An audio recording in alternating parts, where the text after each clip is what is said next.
Olá, boa noite. Está começando pela TV Pantanal, canal 22, Rede TV. TV Pantanal, uma emissora do grupo Gazeta de Comunicação. Direção geral, João Durimeu Leal. O Opinião hoje volta a abordar alguns assuntos que a gente tem feito ao longo desses 2 anos com muita ênfase, que a gente faz questão de abordar, né? A causa da mulher, em especial aquilo que pode levar à proteção à mulher, porque a gente sabe que, infelizmente, existe algo sombrio acontecendo e a gente tenta frear, só que persiste, que é a violência contra a mulher, né? Então, aí, por conta disso, nós convidamos, e aqui está ela, a postos conosco, ela é advogada e também assessora do C Mulher, que é, na verdade, uma coordenadoria estadual da mulher em situação de violência doméstica e também familiar.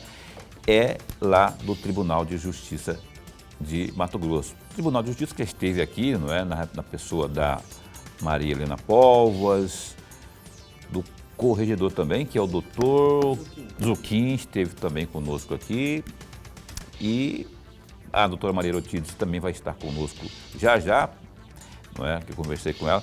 E hoje ela está aqui, não é, para falar conosco, doutora Ana Emília Brasil Soteiro. É Soteiro, não é solteira não, tá? Não vai entender, achar que ela é casada, está muito bem casada, obrigado. O marido dela, inclusive, está aqui, o seu Carlos. Muito bom tê-la aqui, viu, doutora? Obrigado por ter vindo. Vamos falar dessas situações que a gente está abordando aqui.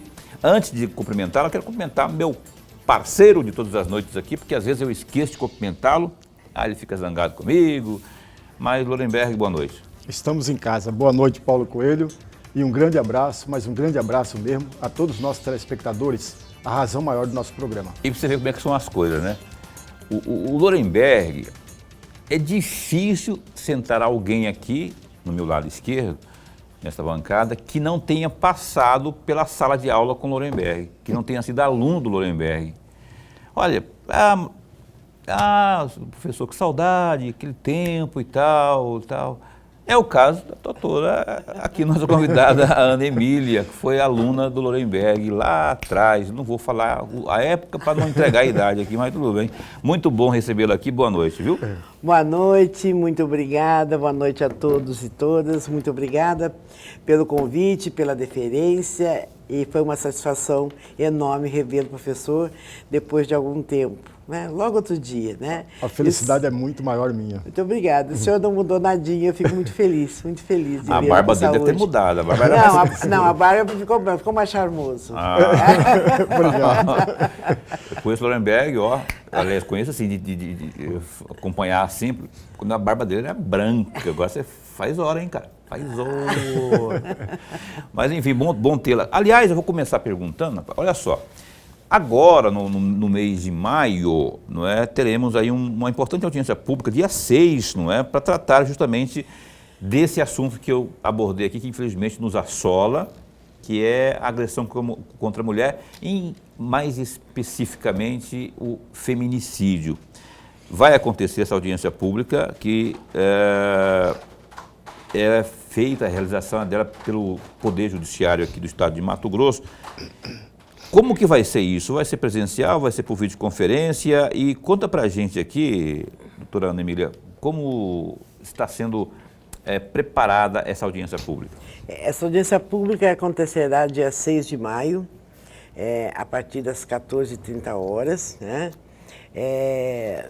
Será virtual. É uma realização do Tribunal de Justiça através da presidência, da Coordenadoria da Mulher Ser Mulher e da Corregedoria, né? E o tema é esse, feminicídio. Feminicídio, né?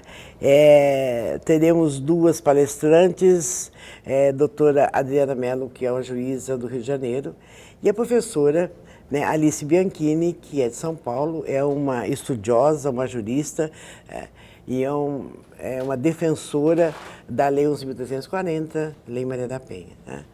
Então vai ser muito interessante, e após as palestrantes, cada instituição Ministério Público, Defensoria, OAB, Polícia Judiciária Civil, através da Delegacia Especializada da Mulher de Cuiabá, e da Patrulha Maria da Penha, cada uma falará das ações de enfrentamento à violência doméstica e familiar, uma vez que todas estão inseridas na rede de enfrentamento à violência doméstica e familiar de Cuiabá. É um assunto que precisa realmente ser debatido. Hoje à tarde eu vi uma notícia muito triste. Em Colniza, um jovem casal, o marido matou a esposa de 20 e poucos anos com 14 facadas, incendiou o corpo dela e está foragido com a filha do casal de 1 ano e meio. É uma tristeza muito grande. Infelizmente, Mato Grosso não é diferente dos demais estados brasileiros, onde a violência contra a mulher, infelizmente, é uma dura realidade. Mas a violência contra a mulher é uma questão cultural. Ela é passada de geração para geração, quando ainda não damos, e já deveríamos dar, para os nossos filhos e filhas os mesmos direitos, os mesmos deveres e as mesmas oportunidades. Então, precisamos mudar a mentalidade a partir dentro das nossas casas. A igualdade entre homem e mulher começa dentro das nossas casas, na criação dos nossos filhos e filhas. Ok. Já já a gente vai prosseguir com esse raciocínio, que eu quero chamar para a conversa aqui o Lorenberg. Olha, antes de mais nada, registrar aqui a nossa alegria. Mas a alegria mesmo de tê-la aqui, estava faltando da lista que nós trouxemos aqui para falar sobre a violência doméstica, como vítima a mulher, estava faltando exatamente Ana Sertoli. Porque é uma estudiosa, né? Publicou vários textos no RD News de 2012, né? E fala sempre sobre a violência doméstica. E aí eu vou trazer aqui uma pequena provocação, para ouvi-la mesmo. Tem um trecho aqui que eu reduzi bastante, até para dar tempo para a senhora refletir sobre ele, da juíza Tatiana Colombo. E eu peguei exatamente no site do Tribunal de Justiça no dia 31 de janeiro de 2020. Ela dizia o seguinte: uma moça conhece um rapaz e passaram a viver juntos. Ela não percebe, mas durante todo o relacionamento deles, o homem dá pequenos sinais de que é um possível agressor doméstico. Ela não percebe por causa da paixão, do amor. E aí, mas com o fim da lua de mel, da chamada lua de mel, começam os xingamentos. Um empurrão, chama de feia, burra, fria, e por aí vai. Gorda e tantos outros, né? E aí eu gostaria muito de ouvir um comentário da senhora a respeito desse trecho que eu achei brilhante, da juíza Tatiana, e acrescido de uma pergunta. Um homem que fora de casa agride outras pessoas, sem mais nem menos, vai agredindo, ameaça, sem mais nem menos, outras pessoas, com carteiradas também, e desrespeitam as instituições, podem ou não ser um agressor doméstico em potencial? Professor, Tatiana Colombo é uma experiente magistrada, embora com a pouca idade, é uma jovem magistrada. É juíza da 2ª Vara de Violência Doméstica e Familiar de Cuiabá. É uma estudiosa, né? E tem o meu respeito e admiração. E a Tatiana Colombo está coberta de razão. Professor, quando nós mulheres começamos um relacionamento, eu e meu parceiro, meu namorado, né, posteriormente meu noivo, ou futuro marido, ou futuro companheiro, né, nós trocamos juras de amor juntos, nós planejamos juntos, nós sonhamos juntos, né? Então temos momentos de carinho, de compreensão, de diálogo, de amor. E nós mulheres, quando vamos casar ou morar com alguém, nós estamos indo casar ou morar com o nosso príncipe encantado. Né? Porque assim nos foi ensinado desde cedo. Né? Aquele é o homem da minha vida. Né? É o futuro pai dos meus filhos e filhas. Né? Então, com o passar do tempo, né, o meu príncipe encantado acaba virando o meu algoz ou o sapo cururu. As mulheres vítimas de violência doméstica familiar, primeiro, elas têm autoestima abaixo do rabo do rato, ou seja, não tem. Porque por conta de exatamente isso que o senhor disse, feia, burra e tantos outros imperpérios, a autoestima daquela mulher está sendo minada, ele está lapidando a autoestima dela. Ele está lapidando a autoestima dela, ele a retira do seu convívio social e familiar, até para que ele tenha cada vez mais, né, opressão sobre ela. Né?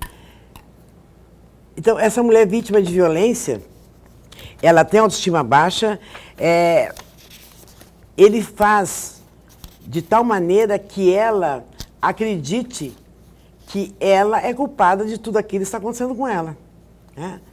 E eu costumo dizer que a Lei Maria da Penha, ela é uma lei diferente de todas as outras leis do ordenamento jurídico brasileiro.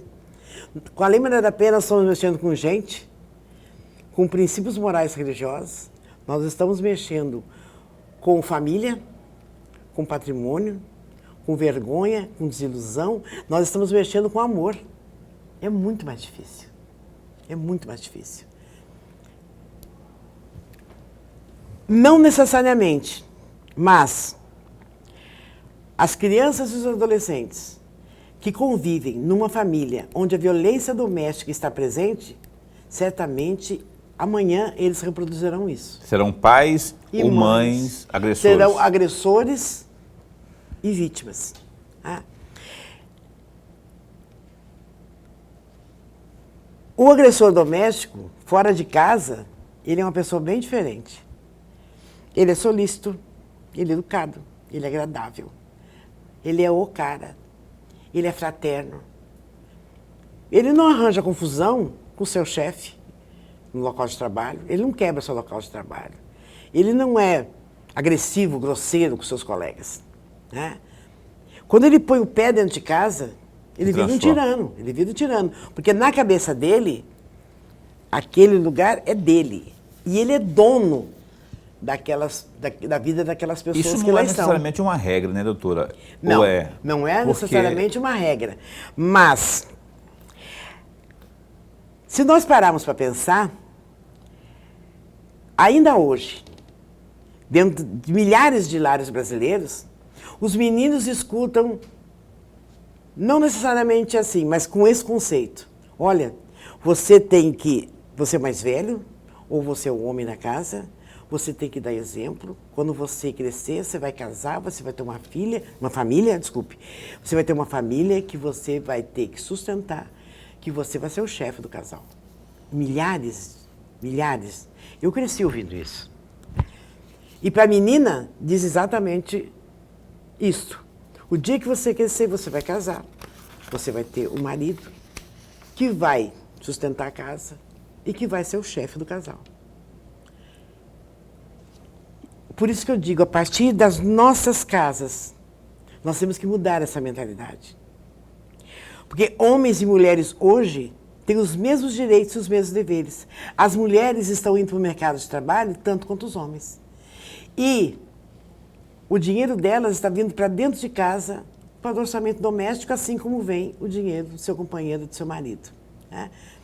Então, por conta desta errônea mentalidade, que ele é o chefe, que ele vai bancar. Né? Então, essa fomentação da superioridade masculina em detrimento da inferioridade feminina começa dentro de casa. É dentro de casa que começa. E nós todos e todas somos oriundas de uma educação machista e patriarcal. Há na sociedade, né, uma reafirmação da questão da superioridade masculina em detrimento da inferioridade feminina. Então, muitas vezes, as mulheres vítimas de violência, quando elas procuram alguém para dizer eu sou vítima de violência doméstica, quando ela fala pela primeira vez, ela já vem sendo vítima de violência psicológica e violência moral há pelo menos 10 anos, em estudo estatístico. E quando ela procura alguém para falar, ela não está necessariamente denunciando o marido. Ela quer que a violência contra ela pare. O que ela quer é que o marido, o homem com quem ela se apaixonou ontem, que não é o mesmo de hoje, porque o de hoje é o algoz, volte. Que aquela pessoa ajude para que esse marido retorne. Que o meu príncipe encantado, que o homem da minha vida volte a ser o que era. Eu não me casei com esse algoz. Eu me casei com o meu príncipe encantado. Então, o que ela quer, muitas vezes, é fazer com que aquela situação de violência doméstica contra ela, e os filhos e filhas são vítimas passivas, que aquilo lá acabe. Agora, olha só, a propósito, doutora Ana Emília, assim, quando um casal começa, está no comecinho mesmo do casamento, que nem a senhora falou, começa tudo às mil maravilhas, não é? Em que momento, em que instante a agredida, né, a vítima no caso, a esposa, ela deve, ou a parceira, namorada, ela deve reagir do ponto de vista de não aceitar aquilo que é agressão, que às vezes ela acha que não é. Por exemplo, se eu levanto a voz com a minha caríssima recém-namorada, ou casada, ou noiva, ou sei lá o quê, eu estou agredindo já. Só que ela acha que não, acha que eu estou nervoso, que meu time perdeu, ou porque meu sapato está no lugar errado, ou qualquer coisa do tipo. Já é uma agressão. Sim. Ela não deve tolerar isso, não é? Mas ela não tem noção disso. Pois é. Muitas vezes as mulheres, muitas vezes não, a maioria das mulheres vítimas de violência doméstica familiar, elas não se sentem vítimas. Porque a violência começa tão sutil e acaba se naturalizando. É que você colocou na cabeça que a agressão é quando o cara dá o tapa na mulher, ou empurra, ou coisa do tipo. E não é só isso. Nós temos exatamente que levar informação e conhecimento que violência doméstica familiar não é só a violência física. Nós temos a violência patrimonial, nós temos a violência sexual, nós temos a violência psicológica e a violência moral, né? E a violência psicológica, ela é muito constante.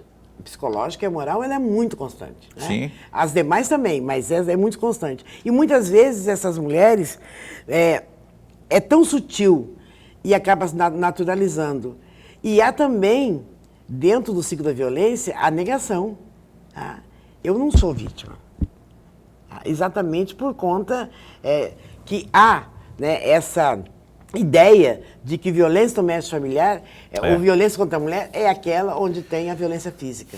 Entendi.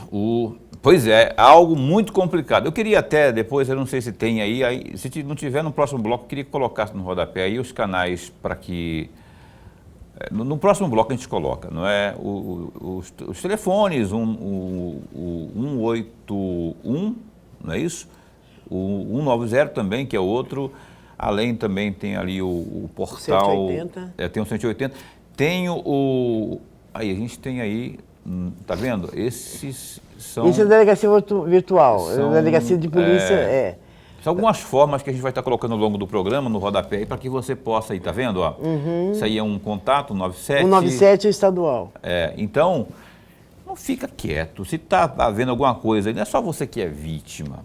Você que tem aí, você que é vizinho, que está vendo algo errado, que soa estranho aí do seu lado, o recomendável é que você faça alguma coisa no sentido de impedir que aquilo lá pode ser nada, como pode ser também um possível homicídio, feminicídio, coisa do tipo. Então, você tem os canais aí para que você se manifeste aí, aquela história de que tem que meter a colher, sim senhor, porque isso é agressão, isso é intolerável, a gente não pode aceitar, não é? Mas olha só, a gente vai continuar ao longo do programa colocando no rodapé os canais para que você possa se inteirar e agir quando necessário for. O Opinião dá um tempinho só e volta já já. VaptVupt, estamos de volta aqui ao vivo, o programa Opinião, nesta terça-feira, 26 de abril. Amanhã, também conhecida como quarta-feira, nós estaremos aqui completando 2 anos no ar, ao vivo. Pois é, em 2020 começamos essa trajetória, sempre ao vivo, todo dia com uma entrevistinha. Entrevistinha fosse de expressão, né? Entrevistinha no modo carinhoso de falar, sempre com entrevista significativa, como a de hoje, por exemplo, falando aquilo que você precisa saber, informações diretamente da fonte, não é? E a propósito, amanhã, às 7h30 da noite, mesmo horário do Opinião de sempre, não é? Nós estaremos entrevistando aqui onde está a doutora Ana Emília, estará o governador Mauro Mendes. Inclusive falei com ele hoje, de novo, né? A gente ratificou, está amarradíssima a entrevista. Vamos falar aí sobre gestão, política, ano eleitoral e tudo mais. O governador Mauro Mendes conosco amanhã, às 7h30 da noite aqui. O www.gazetadigital.com.br tem os seguintes destaques agora. Acompanhem com a gente aqui, ó, a morte de uma pessoa e 268 novos contágios pela Covid-19 foram registrados no estado de Mato Grosso nas últimas 24 horas. Os dados foram divulgados pela Secretaria de Estado de Saúde na tarde desta terça 26. De acordo com a atualização, o estado passou a contabilizar 732.928 contágios pela doença, dos quais em 717.348 casos, as pessoas que foram infectadas conseguiram se recuperar. Contudo, 14.892 pessoas não resistiram às complicações da Covid. Atualmente, a taxa de ocupação de unidades de terapia intensiva é de 19,32%, enquanto o mesmo índice em relação aos leitos de enfermarias é de 4%. Rapaz, olha só, a Justiça determinou que o Estado apresente em juízo o laudo pericial de neoplasia maligna, que é um tipo aí de câncer de tireoide do ex-deputado José Geraldo Riva. O requerimento se dá no bojo do processo que julga aí uma ação movida pelo ex-parlamentar para que seja isentada a cobrança de imposto de renda incidente aí sobre sua pensão. Desde a primeira apelação, proposta ainda em 2020, o ex-deputado tenta conquistar na Justiça o direito de não ter descontada a tributação de sua pensão como parlamentar, da qual é beneficiário desde o ano de 2015. Na última decisão, em torno da demanda divulgada, na terça-feira, dia 19, o juiz da 4ª Vara Especializada da Fazenda Pública de Cuiabá, doutor Gerardo Humberto Alves da Silva Júnior, determinou que o Estado, que figura como réu na ação, seja intimado em até 15 dias para apresentar o laudo da perícia. Está aí no www.gazetadigital.com.br. Devia acabar, né, Lorenberg? Esse negócio de aposentadoria para deputado, essas coisas todas assim. Ah, mas eu paguei, eu contribuí. Rapaz, é tão desproporcional pegando um cidadão comum, não é? Nada contra o Riva. Eu falo para todos os políticos, né? O que você acha disso aí? Você não deixa de ter razão, mas tem muitos parlamentares que pagaram e continuam pagando durante 10, 15, 20 anos. O que deveria ser reestudado, parece que aquela reforma da Previdência, parece que teve esse cuidado. Mas tem um outro que, a meu juízo, é muito mais complicado. que felizmente essa palavra correta, desde 2010 não existem mais, que é aquela pensão vitalícia para governadores. No segundo mandato do governador Blairo Maggi, esta pensão vitalícia caiu por terra. E só o Blairo Maggi talvez não tenha requerido esta pensão, mas a vice-governadora, à época, Iraci, pediu e requereu a pensão vitalícia. Eu sou o contrário. Tem gente aí que ficou 10 dias no governo, tem direito à pensão vitalícia. É complicado. e tem gente que está aí lutando, né, seu Carlos Bezerra? Aliás, tem um pessoal aí que não quer de jeito nenhum largar o osso. E tá porque tá na... na verdade, na boa, eu não tenho nada contra esse pessoal aí, mas eu tenho contra esse absurdo que é. Absurdo, desproporcional e nojento. É uma opinião minha, sabe?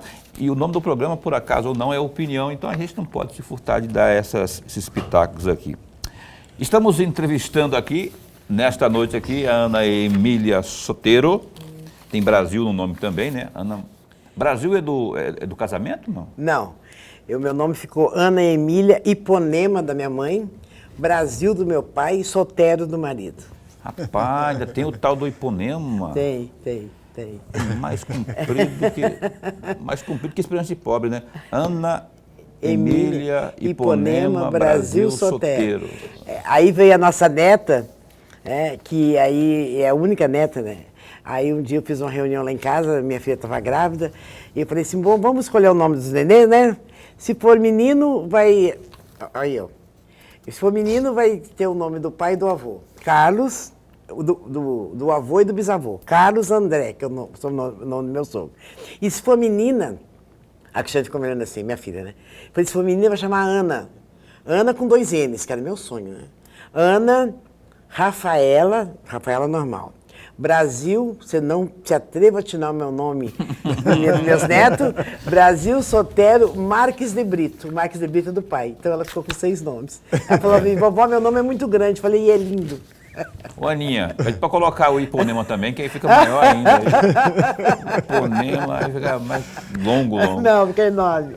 Loreberg, abre, por favor, esse bloco de perguntas aqui. Olha, tem uma frase aqui que eu peguei exatamente da palestra que a senhora deu lá na Sala da Mulher, no dia 13 de dezembro de 2010, lá na Assembleia Legislativa. Eu peguei uma frase porque eu achei ela espetacular para provocá-la. Veja, entre aspas, existem vários tipos de violência contra a mulher. Nem todos deixam marcas físicas. São considerados pequenos assassinatos diários, difíceis de superar e praticamente impossíveis de prevenir. Fecham aspas. E aí eu pergunto à senhora, se é difícil superar esse tipo de violência doméstica, que não deixa marcas, pelo menos fisicamente, e é impossível, é difícil você se ver livre dele, aí vem a minha pergunta. Ora, se é tudo isso, como que a mulher pode sair fora sozinha desse ciclo de violência? Ou para trazer uma frase da juíza Tatiane Colombo, para sair dessa gaiola dourada. Como fazer? A mulher não sai sozinha. Você não consegue sair sozinha do ciclo da violência. Os assassinatos diários é através da violência psicológica, da violência moral, da violência sexual. Quando a sua autoestima é minada diariamente. Você está matando aquela pessoa, porque você está acabando com a autoestima dela. A mulher vítima de violência doméstica e familiar não sai sozinha. Ela precisa de apoio da família, em primeiro lugar. Ela precisa de políticas públicas que possam dar esse suporte para ela. Ela precisa de tratamento psicológico, porque ela está com a saúde mental totalmente arrasada, acabada. Eu tive a felicidade de 2010 a 2015 ser a primeira gestora estadual de política para as mulheres. Havia uma superintendência estadual no estado de Mato Grosso e eu fui a primeira. A minha indicação, embora o cargo seja política, a minha indicação foi técnica, né? E eu gosto de colocar a mão na massa. Eu nunca fui de ficar dentro de gabinete, acho bonita essa palavra, mas não serve para mim, não. E eu e a minha equipe, que éramos 4 pessoas, incluindo o motorista, eles muito acordaram de noite e de madrugada para me acompanhar, para atender mulher vítima de violência. Hoje eu não faço mais isso, até por conta, né, do meu trabalho. Mas quando eu era superintendente, muitas mulheres eu atendi. E 2 delas me chamaram a atenção. Uma moça que foi até a superintendência, fugida do marido, eles moravam em Buenos Aires, ele é argentino. A mulher era um frangalho. Ela fugiu dele porque ele a obrigava a manter relação sexual com outros homens. Ele cobrava, ele era o cafetão, ele cobrava isso e ele assistia. E chegou um ponto que ela não aguentava mais.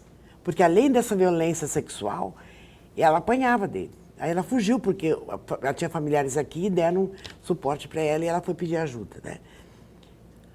E foi a primeira vez que eu vi materializado na minha frente uma mulher vítima de violência psicológica, violência sexual, violência moral. E a outra foi em 2019, que eu não era mais superintendente, mas eu estava dando umas palestras num curso Qualifica Cuiabá, e uma senhora que assistiu a minha palestra pediu que eu atendesse a sobrinha dela. 24 anos de casados, 2 filhas, e essa moça foi falar comigo. Ela tremia dos pés à cabeça, né? Totalmente fragilizada, totalmente vulnerável, e ela dizia para mim assim: doutor, eu quero meu marido de volta. Até 14 anos de casado, nós não tínhamos problema nenhum. Tem 10 anos que minha vida é um inferno e eu quero meu marido de volta. Doutora, fale para mim que ele vai mudar, que o meu marido vai voltar. E eu peguei as 2 mãos dela e falei para ela: você precisa de ajuda. Você precisa se fortalecer. Você está precisando de ajuda. Você precisa primeiro cuidar de você.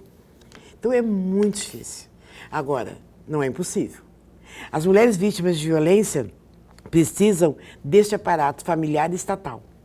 Quando eu falo estatal, eu estou falando dos serviços públicos, né, de qualidade. E quem executa serviços públicos é o município, né? Então precisa de casa-abrigo, precisamos de equipes multidisciplinares para que essas mulheres possam ter esse suporte. Precisamos de equipes de psicólogos e psicólogas para atender essas mulheres, porque o que elas precisam é o fortalecimento, precisamos de capacitação para essas mulheres, para que elas possam ser ingressadas no mercado de trabalho. Então, ela precisa de suporte familiar, suporte estatal, para que ela possa, sim, sair do ciclo da violência. E elas têm que saber que há vida após a violência doméstica. Doutora, eu ainda neste bloco quero abordar o seguinte: eu tenho cá comigo uma seguinte impressão. Há alguns tipos de dependências da parte da mulher em relação ao marido, né? No caso, ao agressor. Há a chamada dependência emocional, há a chamada dependência financeira ou econômica. Só que tem um outro também, que um pouco se fala que é a dependência moral. Por que eu estou falando isso?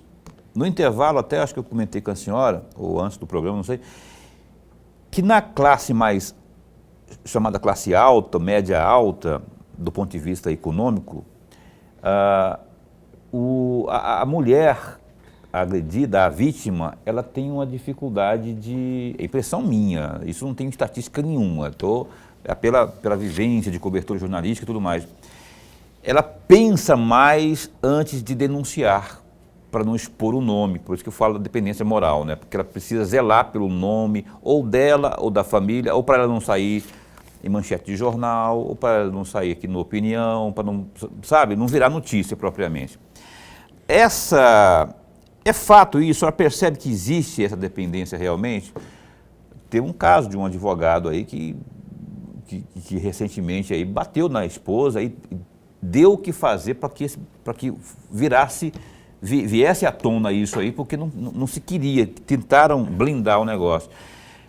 É comum isso, ou você acha que isso não chega a virar estatística? Olha só. Bem rapidinho nesse bloco, uns 2 minutos para a gente... Tá, olha só. A mulher vítima, ela tem o direito ao sigilo. Não é porque eu sofri uma violência doméstica, uma agressão, porque eu tenho que fazer o boletim de ocorrência, né, que a minha vida tem que ser exposta.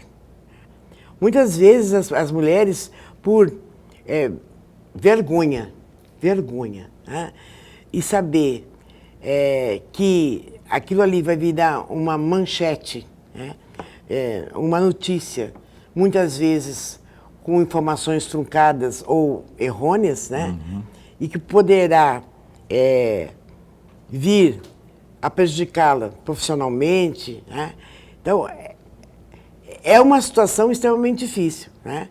Agora, o que eu posso lhe afirmar, que isso eu já presenciei, é a questão da dependência emocional. Tá?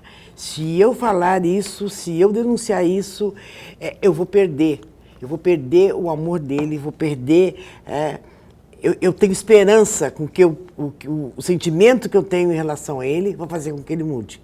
Uhum. E em cima, emocional é mais forte, tá dizendo? Muito mais forte, muito mais forte. Beleza. Quer dizer, beleza nada, terrível isso aí, né? Mas o fato é que está aí. Eu queria, antes para o intervalo comercial, põe aí, Boca, por favor, aí, pelo menos os números. Tem como colocar aí? Aí, a gente tem esse aí, é um dos canais, não é? E aí, da Polícia Judiciária Civil, que você pode estar acionando. Esse é o mais conhecido, não é? E o 181, tem 181, 188 é... 180. 180, né? 197 aí. 181 e 197 é estadual. É da Polícia Judiciária Civil. O 180 é federal. E aí o site, para que você também acesse lá, tem todas as informações. É da Delegacia Virtual, da Delegacia da Mulher. Delegacia da Mulher. O Opinião dá um tempinho para o último bloco, o último break comercial desta noite e volta já já. Estamos de volta com o programa Opinião nessa terça-feira. Hoje entrevistando aqui a doutora advogada, não é? E também assessora do C Mulher. Doutora, qual que é falar um pouquinho de forma... A gente vai ser mais breve nesse bloco, porque é o último bloco, a gente tem que abordar outros assuntos aqui. Mas de forma breve, o que é o C Mulher MT? De forma bem resumida. Coordenadoria Estadual da Mulher em Situação de Violência Doméstica no âmbito do Tribunal de Justiça de Mato Grosso. Pois é, mas além disso, assim, o papel dele, né? Dela, né? Que é todas as coordenadorias, todos os estados têm uma coordenadoria dentro do Tribunal de Justiça, a recomendação do CNJ. Aqui eu tenho muito orgulho de trabalhar com as Três Marias, desembargadora Mariana Povas, Maria Helena Povas, Maria Aparecida e Maria Erotites, né? As três têm muita preocupação e o comprometimento com o enfrentamento da violência doméstica familiar. E na Coordenadoria da Mulher, eu recebi que a desembargadora Maria Aparecida Ribeiro é a nossa coordenadora e é a vice-presidente do Tribunal de Justiça. Nós temos vários projetos, mas eu recebi 2 incumbências dela. A primeira, criar junto com o Sistema de Justiça, o Judiciário, o Ministério Público, Defensoria, OAB, Sociedade Civil Organizada e os poderes executivos municipais, né? Nas comarcas onde não tem, criar a rede de enfrentamento à violência doméstica familiar, que é exatamente isso, a junção, né, dessas instituições junto com a sociedade civil organizada para enfrentar a violência doméstica e familiar nos municípios. Pois é, mas nos 79 comarcas, né? Comarcas Quantas? temos 10. 10 já instaladas. Alta Floresta está em vias de, né? E Nova Mutum também está em vias de instalação. Então, nós temos aí pelo menos umas 66, 67 comarcas para serem visitadas, né? E junto com os magistrados e magistradas, iniciarmos essa criação. E a segunda missão é instalar nos 141 municípios os Conselhos Municipais dos Direitos da Mulher, que para os municípios, uma instituição, vamos dizer assim, que realmente não é um conselho de direito, vinculado ou ao gabinete do prefeito ou à assistência social, que junto com algumas secretarias e organizações não governamentais, exerce o controle social e apresentam sugestões de políticas públicas para as mulheres e fiscalização. Nuremberg. Eu vou trazer, no bloco anterior, a senhora chegou a dizer que falta casas de abrigo e curso preparatório para essas mulheres vítimas. Mas eu tenho anotado aqui que no dia 5 de março de 2010, num evento dentro da Assembleia Legislativa, foi dito naquela oportunidade que faltava também casas de abrigo, cursos preparatórios, não só Mato Grosso, Paraná, Santa Catarina, Rio Grande do Sul. Nós ainda continuamos com esse mesmo quadro, falta de casas de abrigo? Continuamos. Em 2010, 2011, nós tínhamos 6 casas-abrigo em Mato Grosso. Hoje, se não me falha a memória, nós temos 3. Cuiabá, Várzea Grande e Sorriso. Estamos com esse problema extremamente sério que veio à tona com muita força na pandemia. Nós sabemos que a violência contra a mulher, a violência doméstica familiar, aumentou e muito na pandemia. E não tínhamos e não temos ainda em muitos municípios aonde colocar essas mulheres vítimas de violência doméstica familiar para um período de 2, 3 dias até que ela possa, né, ou sair da cidade ou tomar um rumo. Eu ouvi, um mês passado, de uma pessoa que, naquele município, não tinha casa-abrigo, não conseguiram um hotel para colocar a mulher e seus 3 filhos vítimas de violência, e eles passaram a noite toda na viatura, para que no dia seguinte a Secretaria de Assistência Social daquele município desse destino a essa família. É muito sério, é muito sério. Nós precisamos ainda de casa-abrigo, nós precisamos que gestores e gestoras, não só em Mato Grosso, mas no Brasil inteiro, tenham a consciência que política para as mulheres não se faz sem orçamento. Política para as mulheres é tão importante quanto saúde, educação, direitos humanos, assistência social. Então, nós precisamos de casa-abrigo, nós precisamos de cursos de capacitação para essas mulheres, embora tenhamos CRAS e CREAS nos municípios, né, que fazem esse trabalho, mas nós precisamos muito mais. Doutora Emília, eu vou fazer aqui uma sugestão. Aliás, talvez isso já esteja até sendo praticado, eu não sei. Me ocorreu aqui, por que o nosso glorioso Tribunal de Justiça, daí a sugestão, mas agora, né, com presidente e vice mulher, né? Você falou aí que então, a Maria Aparecida é vice e a Maria Helena é presidente.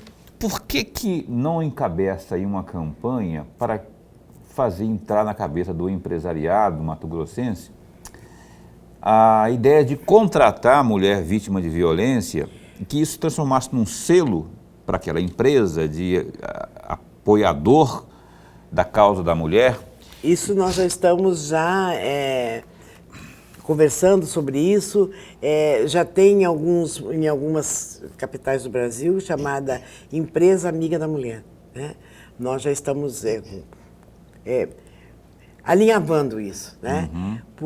Mas é muito difícil, nós temos que lidar com o machismo, com o preconceito, tá? Não só de quem atende mulher vítima de violência, mas do empresariado de uma maneira geral também. Não, que pois ainda mas muito... aí chama para conversar, FEComércio, no caso aqui. Aí Júnior, meu amigo Júnior Verdão, José Venceslau, o presidente da FEComércio, de repente sentar à mesa aí para tentar estabelecer um canal mais fácil, né, para que chegue com mais facilidade a política propriamente, né? Sim, a gente está alinhavando, já está pensando sobre isso, né? Inclusive, eu creio que em breve a gente deve apresentar aí uma linha de entendimento, né, com vários órgãos, porque é uma rede, né? Sim. É uma rede, nós estamos criando as redes, né? E é uma rede, e essa parte de capacitação e de inserção no mercado de trabalho é muito importante e nos preocupa muito. Olenberg. Em uma palestra lá na Assembleia Legislativa, na Assembleia Legislativa não, desculpe, na OAB, no dia 19 de fevereiro de 2018, a senhora também participou, a defensora Rosana Leite também participou dessa mesma palestra e, na oportunidade, ela disse que havia, em alguns momentos, entrado em conversa com o secretário de Segurança Pública para fazer constar, é um pedido que ela fazia, para fazer constar dados sobre o agressor. E quando acontecesse uma denúncia, o atendente da secretaria, ou para ser mais claro, do CIOSP, tivesse os dados desse agressor. E aí vem a minha pergunta à senhora. Esse pedido, essa solicitação da defensora Rosana já foi atendido? Os dados do agressor consta ali no CIOSP? Se fosse uma espécie de capivara do agressor isso, lá, né? Exatamente isso. Em linhas gerais é exatamente isso, Paulo. E segunda questão, na opinião da senhora, isso é necessário? Isso é importante? E uma terceira, a medida preventiva garante, de fato, sozinha, a vida da vítima? Queria que a senhora acelerasse aí, porque a gente está terminando o programa.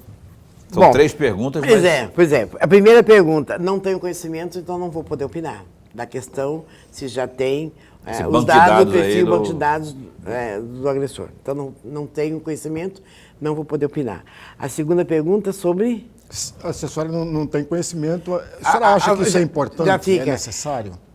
Eu acho que sim, porque são dados estatísticos, né? Então, eu acho importante. Então, eu não posso passar disso porque realmente eu não sei. E a terceira... Se a medida preventiva... As medidas protetivas de urgência. Desculpa. Olha só, a medida protetiva de urgência, ela é de extrema importância. Só que a mulher tem que fazer a parte dela. Nós tivemos um caso aqui em Cuiabá, há uns anos atrás, acho que 8 ou 10 anos atrás, uma professora, né? Fez a denúncia, pediu medidas protetivas e não trocou sequer o miolo da chave, o segredo da porta, né? E ela não quis ir para casa-abrigo, ela quis ficar na casa dela, né? Muito bem. Passado um tempo, a poeira baixou, o cidadão entrou na casa com a chave dele e matou a moça a cadeiradas. Então, as medidas protetivas, elas têm eficiência sim, mas você não pode, como falava meu falecido pai, deitar em berço esplêndido. Você tem que tomar as providências, né? Porque se você sabe com quem você está lidando, né? Então, não adianta eu fazer as medidas protetivas e não fazer nada para me salvaguardar. Tá? Então, eu sou uma ferrenha defensora da Lei 11.340 de 2006 e as medidas protetivas estão nelas. Eu acho que é um grande avanço para a defesa dos direitos humanos das mulheres. Doutora, O SOS Mulher, eu queria que a senhora abordasse, vamos falar mais de medidas protetivas aqui nesse finalzinho aqui. O SOS Mulher é fundamental, aliás, você pode acessar aí, baixar no seu smartphone o aplicativo, né? O botão do pânico, no caso o botão do pânico, só pode ser acionado por quem tem a medida protetiva, não é?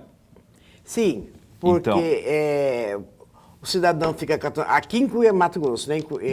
O cidadão fica com a tornozeleira eletrônica e a mulher com o botão do pânico. tem surtido efeito? Você acha que, na mesma seara que o Lorenberg perguntou, tem surtido efeito? Tem feito a diferença? Eu vi uma situação recentemente, a pessoa até me ligou pedindo para que eu pudesse ajudar, pedir um socorro para ela, porque ela estava sendo ameaçada lá na Assembleia, ela estava na Assembleia Legislativa e o marido estava perto e o negócio lá apitou e ela estava com medo do pior, não é? Tá resolvendo, tá ajudando bastante, em que nível na sua avaliação? Eu acho que o botão do pânico, ele é de extrema importância, mais uma proteção às mulheres vítimas de violência. O botão do pânico começou a questão de 8 a 10 anos no Espírito Santo.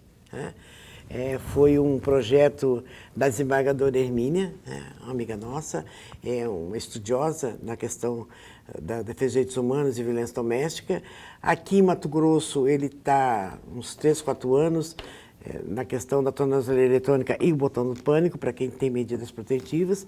Eu acho que é mais um instrumento de proteção às mulheres vítimas de violência. Não se pode desprezar nenhum tipo de mecanismo, pode. né? Não se pode. O tal do xizinho na mão, o xizinho vermelho também. Sim, a campanha, né, do sinal vermelho é de extrema importância também.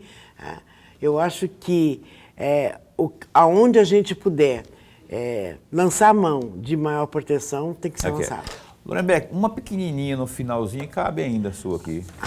Que você foi professor da... Olha, ele foi o fundo do baú. Eu nem lembrava, não lembro nenhuma dessas, não.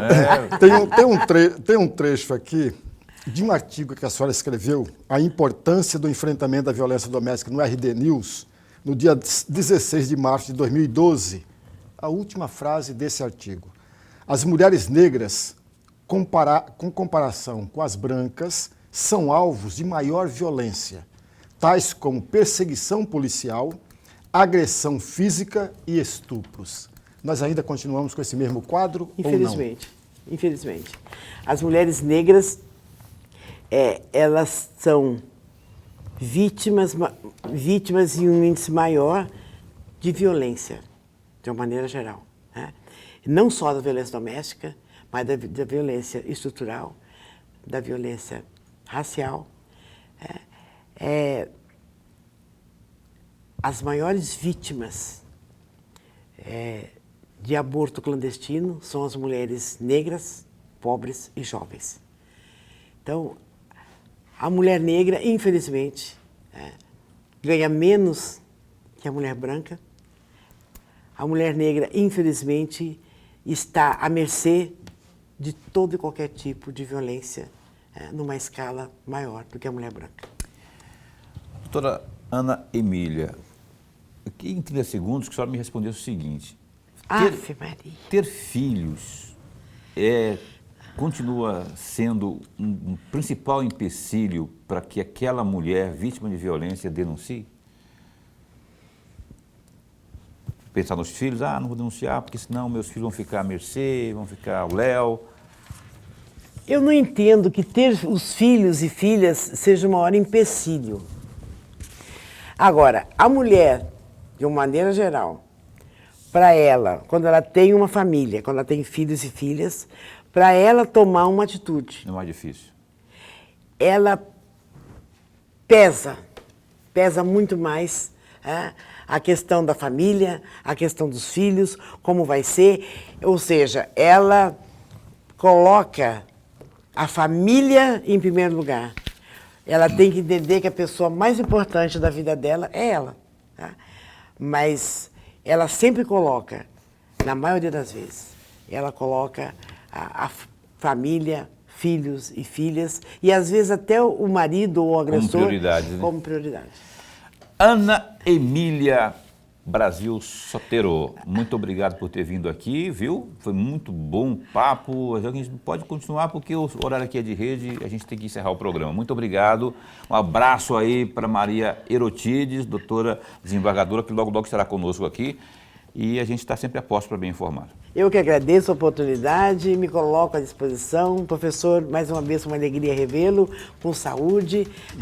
E muito obrigada pelo convite e espero ter contribuído e estou à disposição. Com certeza. Abraço também para o maridão Carlos, que está ali. E a Ana Rafaela, que já chegou. E a Ana Rafaela, que é a netinha, que também está ali, está dormindo, está roncando, inclusive. Lorenberg, a gente se encontra amanhã, não é? Até amanhã. Amanhã com o governador de Mato Grosso, Mauro Mendes. Amanhã é aniversário do programa Opinião, hein? Às 7h30 da noite, Mauro Mendes aqui conversando conosco, comigo, com o Lorenberg e com você, ao vivo. Não perca, amanhã, quarta, Opinião, aniversário. Fica bem, fica com Deus também.